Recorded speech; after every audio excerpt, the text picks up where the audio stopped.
Hello and welcome to the Trading Post podcast, where we unlock the secrets of business-to-business trade, dive into powerful networking strategies, and share my exciting journey of using a podcast to market my business instead of relying on SEO.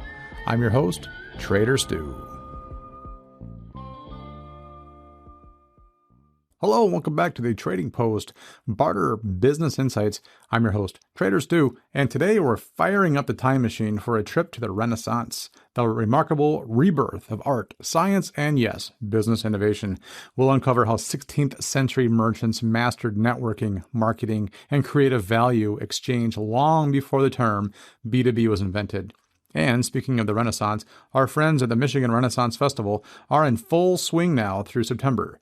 If you want to see living history and support an amazing sponsor, grab your garb, your mug o' mead, and tell them the Trading Post sent you.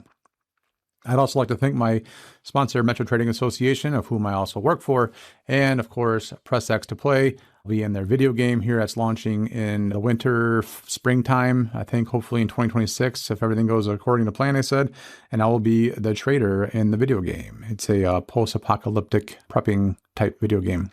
Check it out. All right, let's get started. So, picture Florence, circa 1450. Cobblestone streets buzz with traders speaking a half a dozen languages. In the center stands a Medici bank. It's basically the Silicon Valley of Unicorn Vitae, with satellite branches from London to Geneva. These folks didn't just finance painters, they invented modern international banking and profit-sharing offices. Their secret, the strategic partnerships, reputation, and laser-focused relationship management. So here's a key takeaway. For all you pros out there, global scale still depends on local trust. No tech stack can replace genuine credibility. And that's, as we all know, word of mouth will make or break you. So let's get into the medieval marketing genius. Most town folk were illiterate, as you probably all know. And back then, that if you were learned and you could speak and write well, then read as well, then you were doing better than most. So back then, most were illiterate. So merchants turned to storefronts into their visual storytelling. So a boot hanging over a cobbler's door, a golden swan outside of a tavern, even painted shields for spice traders was instant brand recognition. So this is probably where we get our logos from, right? So this is just, it tells a story before having to read anything. You know at a moment what the say Nike swoosh logo looks like, or even if you didn't have Nike above it, you just see the swoosh, you know what that's a Nike, for example, or, I think one example is enough. So logos. So my favorite fun fact, French wine dealers hired professional criers, which were human billboards back then, who roamed taverns giving out free samples while chanting catchy slogans. Friends, that's the OG product demo and sampling campaign. That's pretty cool. And then modern parallel of that, invest in visuals and sensory experiences. A memorable logo and a hands-on demo still convert better than any text-heavy brochure.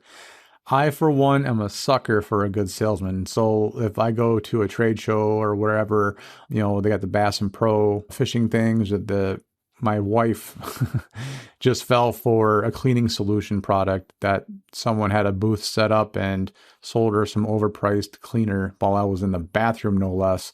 Came out and she bought, I think, an $85 bottle of a cleaning solution for like eyeglasses or something like that. And I think windows or stainless steel. I think it's a multi-purpose thing. Anyway, it was crazy expensive. And I was like, oh my God, you're a sucker for a good sale. She says, yeah, I know. I can't go anywhere. So she can't say no, So guilds were the original trade associations. Guilds weren't hobby clubs. They were powerful, exclusive B2B networks. Members set quality standards, fixed pricing, and offered training, even pooled funds for healthcare and retirement. Apprentices trained for 7 years, mastering both craft and customer etiquette. The guild seal on your storefront told buyers, we've got your back. That's kind of cool. So back then they had kind of like a stamp of appeal or a stamp of, recognition, like the Better Business Bureau, whatever. Sounds the same thing. So here's an action item for you. Join a build industry or industry alliance that certify excellence. Credibility is scalable when shared. Yeah, so obviously, Mike Mercier, the owner of this company, Metro Trade, that I work for, he's got a bunch of awards from Erda and Nate, and he was the, president or vice president, I think, or CEO, not CEO. Anyway, he headed it up. So, and those are all associations that are recognized if you're a trade association and you're a member of those. So it builds a lot of credibility, that's for sure. Okay, so let's talk about the Renaissance fairs. So those are the modern trade shows. So the Renaissance fairs were, I guess, when was the last, what do they call it, the World Expo? I wish I could have gone to those. They sound so cool. It's like, where the first, supposedly sandwich or the hot dog was invented, or was it the ice cream waffle cone? Like the ice cream vendor ran out of bowls or something like that. And then the waffle guy was like, well, I got these here waffles. So they turned it into a funnel shape, I guess, or maybe a waffle bowl was the original. And then, put ice cream in it, and that, boom, became the ice cream waffle cone. I don't know. Things like that. You wonder how much of that's true, but it's fun to play along. Anyway, Champagne region fairs and Frankfurt markets were massive international expos. Imagine banner-draped stalls, jugglers attracting foot traffic, and financiers roaming with portable desks to underwrite deals right there on the spot. So merchants used bright colors, hired minstrels, and sometimes staged mini theatricals. Experiential marketing was centuries before CES. So here's a pro tip for you too. If you're exhibiting this year, think beyond the booth and curate an experience visitors can't ignore. So again, we were at what show was that last year? Actually, you know what is? They had lumberjacks that were throwing axes at these targets. And my wife and I had our new baby with us. And I think my stepson with us too. And I was like, it doesn't feel right. I'm not sitting here with an axe flying by my head. It was within feet, like they had the stands set up really weird, and there was no chain link fencing or nothing. It was a bunch of chainsaws and axe throwing. And I was just like, yeah, you know what? And it was funny because we moved. And then as we were sitting there watching it from afar at a safe distance, what we felt, there was a guy behind us was like, oh my God, I can't believe he's throwing an axe like that at the crowd. It was at the crowd. And if he hicked up just a little bit to the right, someone got an axe in the face, and he couldn't watch. He walked away. He couldn't handle it. And actually we did too, because it was just like unnecessary danger. I can't believe they got away with that. Nobody said anything at all. But people trust too much, I think, in people's inherent skills that they were not proven in front of them before, and they just thought that they were well trained. I don't know. I didn't hear any issues, but you know what? I'd rather not be a case study. Anyway, patron-client partnerships, okay? So you've heard of Michelangelo's patrons, but here's the business angle. Nobles funded workshops in exchange for exclusive supply chains. So artists received steady cash flow, patrons gained prestige and priority production, and swapped the marble for software licenses. And you've got today's strategic alliance and channel partnerships. So here's a translation for B2B. Offer a VIP access or co-branding to partners who champion your growth.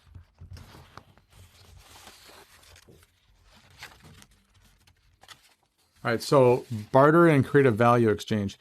Cash was scarce and risky to ship. Enter multi-layer or multi-party barter chains. A Venetian swaps prepper for silk in Alexandria. He trades silk for silver in Lubbock and uses silver to buy wool in Bristol.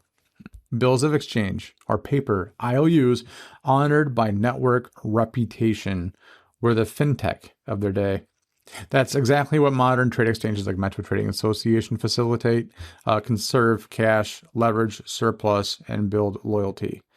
So here's a challenge. Map one potential three-way trade that conserves your cash this quarter. I'll say that again. It's kind of cool. So since cash was so hard to risk, and plus I'm sure if it got wet in the ships and it was risky because of pirates and things like that, and you got jumped, there was the multi-party barter chain. Okay. So it's saying Venetian swaps pepper for silk in Alexandria, and then trades silk for silver in Lubbock, and then uses silver to buy wool in Bristol. So that was all facilitated by bills of exchange or paper IOUs that were backed by your reputation. So we basically use IOUs as well. It's all our cash in the States since we're off of the gold standard. Our money is backed because we say it's backed, and it's valued at $1 because we say it's valued at $1. That's the only thing that's worth it. Other than that, if it wasn't for that, then, it's just paper. But we say it's worth whatever it is, and we all play along with it. So, all right. So networking Renaissance style. So here's how they did it back then. Merchants cultivated layered networks, and suppliers, shippers, and money lenders, city officials, all bound by honor and reciprocity. So letters of introduction were prized, like today's LinkedIn recommendations are. And generosity, a merchant who hosted travelers or shared market intel reaped referrals for life. So I'll say that again. A generosity was a merchant who hosted travelers or shared market intel. They got the referrals. Okay, so think about that. Here's a modern takeaway for you. Be the connector, not the collector. Facilitate one warm intro every week. Now, if you are a member of other networking groups like me, I was a vice president of BNI. Then I was also in LBN, which is the local business network up here. If you don't know what BNI is Business Networking International. If you haven't tried it, I suggest it. I think it's always been expensive.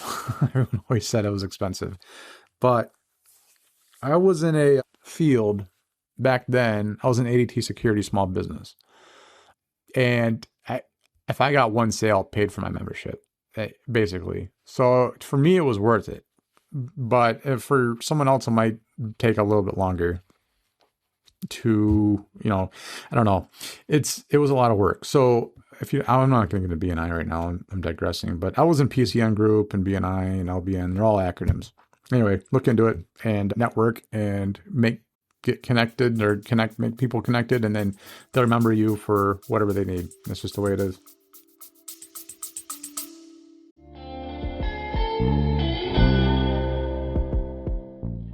This episode of the Trading Post Podcast is brought to you by the Michigan Renaissance Festival, happening weekends of August 16th through September 28th in Holly, Michigan. Step into the 16th century village of Holly Grove, where you'll find 17 stages packed with musicians, magicians, jugglers, and full contact armor jousting. Explore over 100 artisan booths for unique handcrafted treasures, and enjoy a wide variety of food from classic turkey legs to pub fare and international dishes. Each week features a different theme, like Pirates and Pups, Highland Fling, and Viking Invasion, so there's always something new to experience. Don't miss the new House of Dragons pub, high-flying rides, and the enchanting Mermaid Barbie this year. For tickets and all the details, just tap the Michigan Renaissance Festival link in my Linktree at linktree.com/TraderStew. Join the revelry thanks to the Michigan Renaissance Festival for supporting the Trading Post Podcast.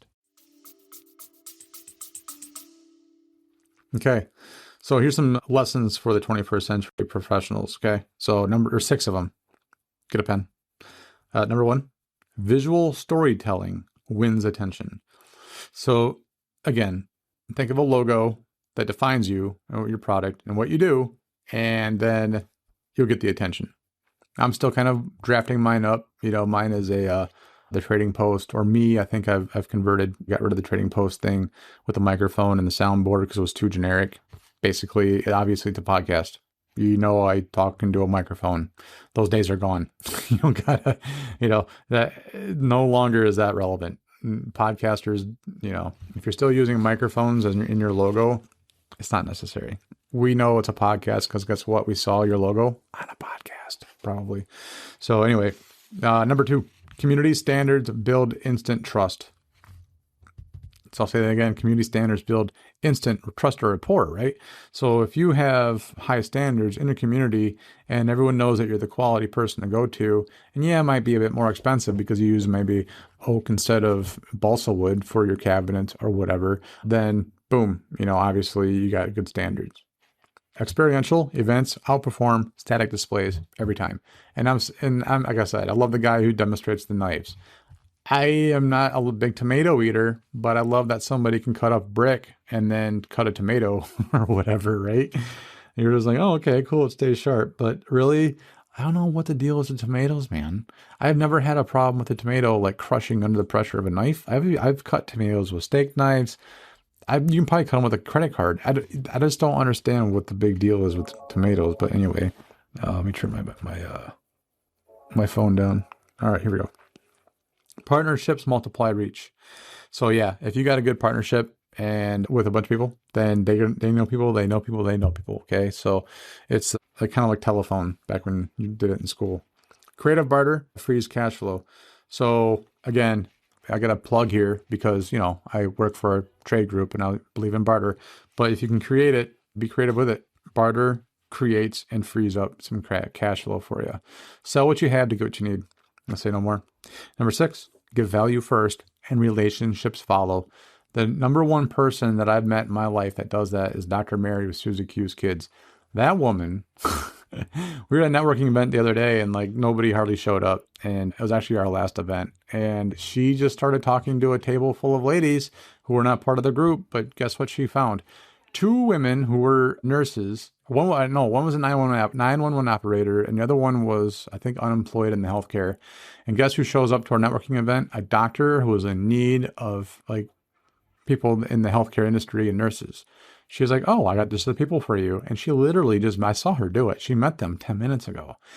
And she's like, hey, ladies, this guy is hiring and needs someone to take care of people in his home healthcare business. I swear to God, it was awesome. And so she hooked them all up. It was so cool. So don't forget about who. It's not what you know necessarily, is about who you know, and everyone knows that. That's been the golden rule forever. I've had many of jobs in my life to where I used them. I used the jobs I had for this job that I have now. Actually, I got hired here because of not what I know. I didn't know anything about trade. I didn't know anything about barter, but I met in my time up in the Genesee County area between BNI and being in ADT security, the business guy, small business department in Flint, Michigan, which by the time, if you don't know back then, I mean, I'm sure you know, but back when I was doing that, I think that was I got out in 2008. So I must have been, I was 2009 or 2010, maybe it was. I can't remember. God, so long ago.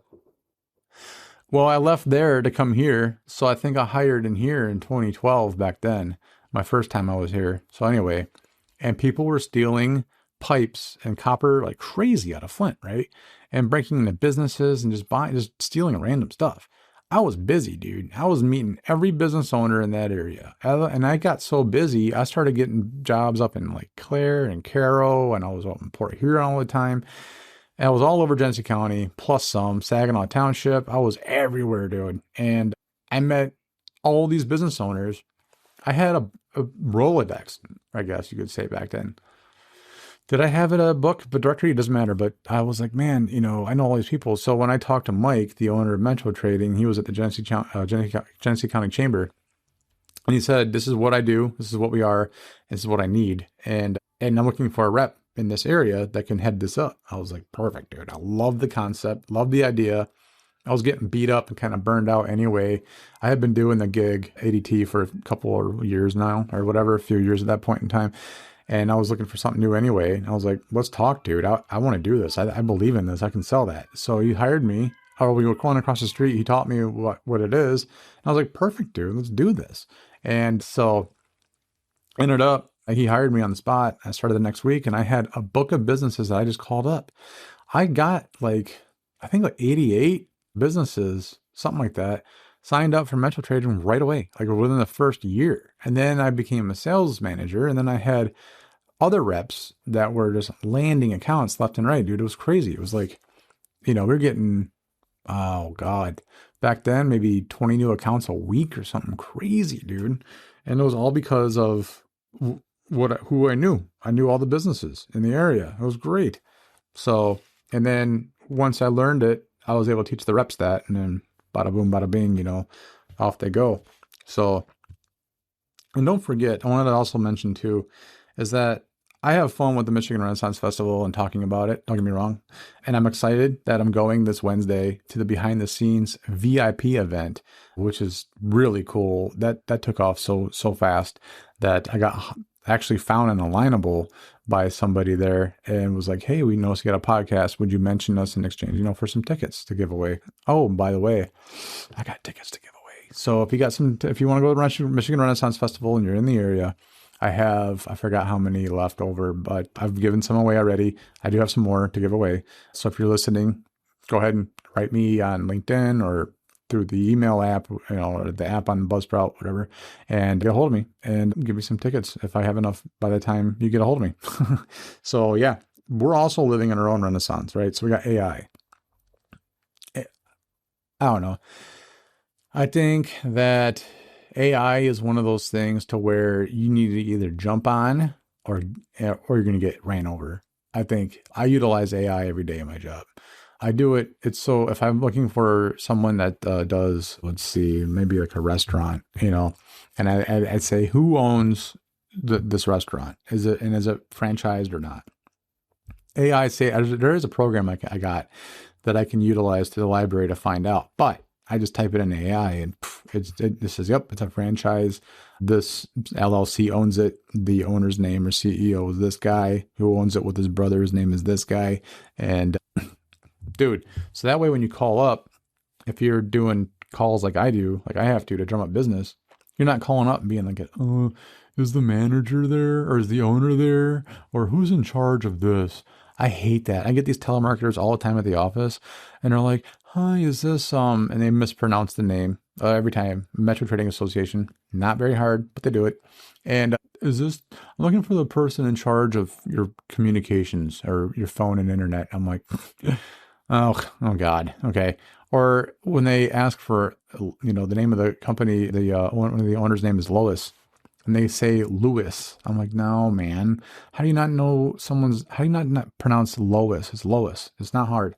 So mispronunciations. Anyway, you can cover all that and sound like a professional. Like when I call in, the people who are kind of like maybe the blockers, they call them, or, the door gatekeepers, they hand you right away off to the owner. They're like, hey, so-and-so from so-and-so is on the phone with you. I hear them all the time. And I always get to the decision maker every time.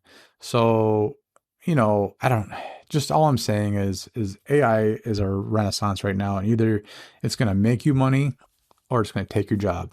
And honestly, I almost kind of think they won't admit it, but I think that my other job when I was doing tech service on the phones for a snowplow company, I think my job is going to be AI'd out because I get the top same 10 questions every year, different, of course, season to season, depending on new product releases and things like that. But I know pretty much what the question is going to be before I even answer the phone because it's the same problem. If they have a whatever kind of plow, I know these 3 problems are going to be it. If they have this kind of a spreader, I know that this is the issue. I know this is the fix. An AI agent can very easily do that, dude. And they don't have to pay that guy or that agent. They pay the one-time fee and it's done. Get some updates. Bada boom, bada bing. They're making money, right? And I know it's going to happen. I used to get all the time like, oh my God, when people call me, I didn't know an English speaking guy was an answer. This is awesome. I thought, I'd be getting a call center in India or whatever like that. No, I was in Madison Heights, Detroit, Michigan. But then you also got global e-commerce and borderless collaborations. Their principles are constant. Okay. They remain constant, but trust, creativity, and mutual benefit. Don't forget that. And then of course, so get ready to time travel in real life is what I kind of want to wrap up here. Head to the Michigan Renaissance Festival for jesters, jousts, and a master class in merchant marketing. I'll be there this week. Find me near the turkey legs. So if today's episode sparked ideas or barter strategies or partnership building, drop me a line at the tradingpostpodcast.com or connect on LinkedIn. Let's create value together. Until next time, keep trading, keep networking, and keep those relationships flourishing. Thanks for listening to the Trading Post Barter Business Insights. And whatever you guys do out there, don't forget, be good or be good at it. Till next time.